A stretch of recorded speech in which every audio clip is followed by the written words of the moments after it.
nabadgelyo korkiina ha ahaato daawadayaasheena qiimaha badanow inteena badan kownkan aan ku noolnahay ee baweyne maxda ugu sugnaatee waxaan ku raaxaysanaa nimcooyin aan la soo koobi karin haba ugu badnaatee hawada aan ku neefsanno oo ka kooban oksijiin bal ka waran haddii oksijiinkaas aan ku neefsanayno uu hal mar oo quraaqo oo wax badan hadhihine waxaad tidhaahdaa 5 daqiiqo oo keliya sidee ayaan noqon lahayn sidee ayay cimiladu noqon lahayd sidee ayuu deegaanku noqon lahaa su'aalahaas oo dhan waxaan idinkaga jawaabi doonaa muuqaalkeena soo socda kusoo dhawaada channelkeena Kuryaal dhanka kore ee nolosha fadlan haddaad ku cusub tahay channelka subscribe garee okay isku day inaad hawada qaadato soo ma aragtid sida ay raaxada u tahay haddaba neefta aad qaadanayso waa oksijiin taas oo ka kooban mugdhan 22% hawada aan ku neefsanayno halka 78% ay tahay nitrogen inkastoo uusan ahayn oksijiinku gaaska ugu mugga badan hawada laakiin waxaa isma weydiiso ah inuu yahay kan ugu faa'iidada badan oksijiin la'aantiis dhirta xayawaanka biyaha iyo aadamuhuba ma joogeen meesha ay joogaan 5 sekin haddaba ma ahan waqti aad u badan qaarkeedna waxaa laga yaabaa in muddo 30 sekin ah ay gaaraan iyagoon hawo qaadan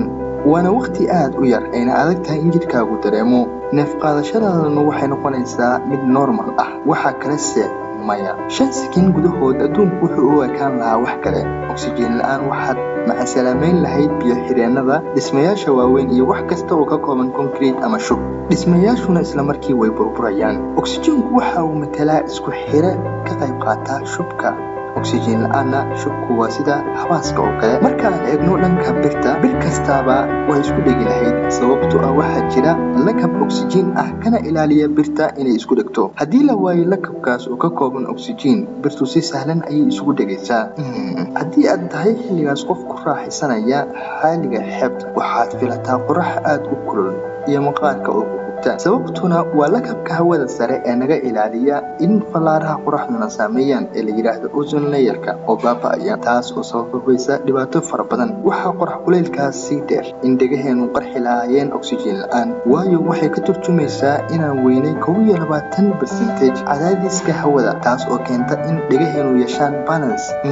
waxayna la mid tahay sida qof ku jira masaafo badda gunteeda dhan 2000 oo kiiloomitir badda gunteeda hoose okay cajiib Soomaan haddaba lisma gaarin hafilan inaad sii nagato sababtoo ah oksijiin la'aan waxay la mid tahay dab la'aan gaari kastana wuu istaagi lahaa wuxuu ku shaqeeyaa gaarigu matoorkiisa u gubanaya una baahan oksijiin hadduusan gaarigu ahayn mid electrical ah hawada sare diyaaraduhu ay kasoo dhici lahaayeen gawaari badanna waxay xiri lahaayeen wadooyinka cirku waxa uu eekaan lahaa mugdi sababtuna waa qoraxda falaaraheeda waxay ku dhacaan walxa badan oksijiinkuna isku xiro mar haddii oksijiinku meesha ka baxona walxahaas ayaa meesha ka baxaya cirkuna wuxuu u ekaanayaa mid mugdiya oo waxa ugu dambeeya oo dhici lahaa waxa weeyaan sidoo kale dhulku waa jajabi lahaa sababtoo ah gunta hoose ee dhulku waxa uu ka kooban yahay 45% oksijiin taas oo sabab u noqonaysa inaan si xor ah u sabayno subxaanallah haddaba ilaahay ayaan ugu mahadcelinaynaa hawada bilaashka ah ee aan ku neefsanayno haddii aad muuqaalkan ka heshid fadlan wixii fariin ah noogu reeb commentiga hoose